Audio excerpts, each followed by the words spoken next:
Welcome to Now Everyone Can DIY ESG Reporting. Today we're going to talk about ESG, but not the way it's usually explained.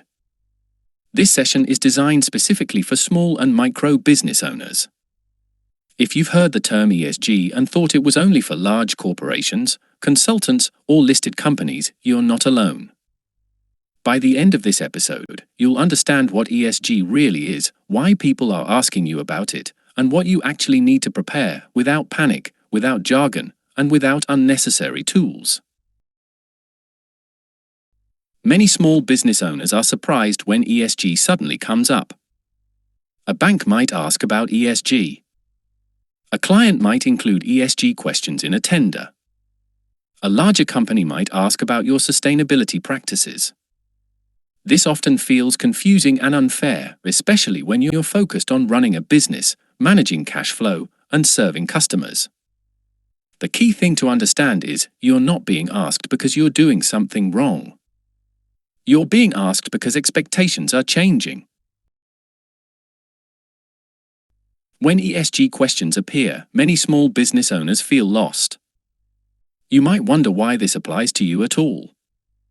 You may feel that ESG sounds like something designed for big companies with whole departments and large budgets. This confusion is normal. The problem is not that ESG is too complex, the problem is that it's often explained in the wrong way.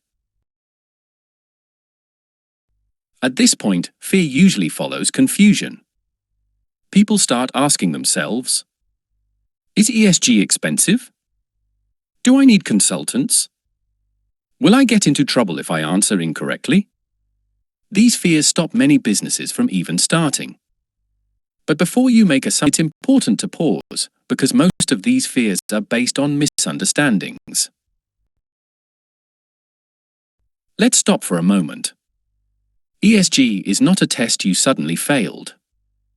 ESG is not something you were supposed to already know in detail.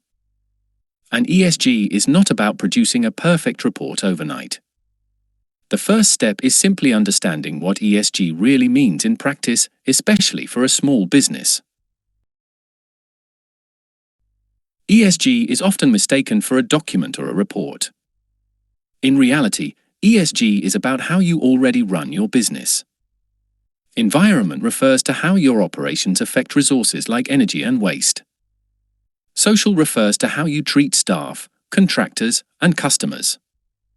Governance refers to how decisions are made and documented. For most small businesses, ESG already exists, it just hasn't been labeled as ESG yet. Before you think about ESG reporting, policies, or frameworks, you need to prepare some very basic things. This preparation does not require special software or expert knowledge. It simply requires gathering information you already have and being clear about what you do and do not track. Getting this foundation right makes everything else easier later. ESG reporting starts with evidence. For a small business, this evidence usually already exists in the form of everyday records. These include utility bills such as electricity, water, or gas. If you have them, waste or recycling invoices are also useful. You may also need your rent or lease agreement, supplier invoices, payroll records or payslips, and staff contracts, even simple ones. These documents are not paperwork for the sake of it. They are proof of how your business operates. One of the biggest myths about ESG is that you need special software. For most small businesses, this is not true. To start ESG, you only need one simple method of tracking information. This could be an Excel file or Google Sheet, a notebook, or a printed table kept in a folder. The key is not the tool, the key is consistency. Your ESG tracking system can be extremely simple. At a minimum, you need 3 columns. First, the topic, such as energy use or staff matters. Second, the evidence, for example, an invoice or a written note. Third, the frequency, whether this information is tracked monthly or yearly. This is enough to start ESG reporting responsibly. ESG also requires clarity about your business structure. You should clearly know how many people you employ, where your business operates, who makes decisions, even if that person is you. You should also know whether you use contractors or freelancers. This information forms the governance foundation of ESG. One of the most important steps in ESG is setting boundaries. You need to decide what you will report on and what you will not report on yet. This is not a weakness, it is good practice. Clear boundaries protect you from making claims you cannot support with evidence. ESG is about credibility, not ambition. ESG does not require a lot of time, but it does require ownership. In reality, most small businesses need around 30 to 60 minutes per month. More importantly, one consistent person must be responsible. ESG fails when it becomes nobody's job. Clear responsibility is more important than perfection. There is an important truth about ESG that is often misunderstood. You are not expected to be perfect. You are expected to be honest. Saying "we do not track this yet" is acceptable.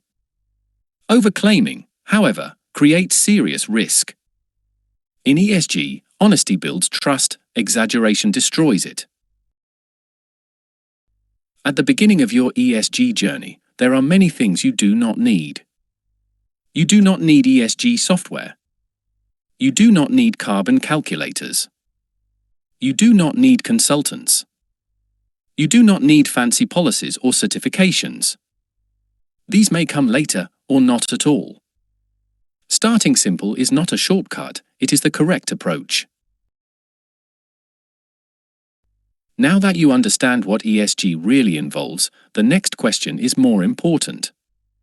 What evidence actually counts as ESG and what does not?